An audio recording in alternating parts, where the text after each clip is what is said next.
Hello, আমি পিয়ালি। ভিডিওটা হচ্ছে বিপত্তারিণী পুজোর দিন। দুজনে মিলে হচ্ছে আমরা উপোস করেছিলাম, সকাল থেকেই উপোস করা রয়েছে। আর ভিডিওটা এডিট করছি আমরা বিপত্তারিণী পুজোর পরের দিন, মানে অর্থাৎ আজকের দিনে। তো আজকেই পোস্ট করব যেহেতু, তাই। আর দুজনে মিলে এখন যাচ্ছি আমরা মন্দিরে অঞ্জলি দেওয়ার জন্য, মানে উপোস করেছি যেহেতু, তাই জন্য। তো মন্দিরে ঢুকে গেলাম। আমাদের ঠাকুরটা কীরকম লাগছে জানিও। মন্দিরে যেহেতু অনেক অনেক ঠাকুর রয়েছে, আর আমরা একটু বেলা করেও গেছিলাম, অনেকটা ভিড় ছিল।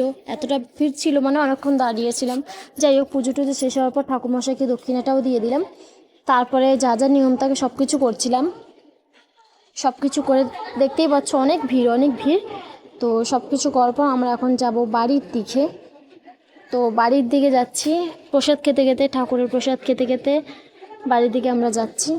আর ভিডিওটা কীরকম লাগলো জানিও। আমি যেহেতু ফার্স্ট এরকম ছোটোখাটো ভিডিও দেখছি, যদি তোমাদের ভালো লেগে থাকে আরও দেবো। বাই।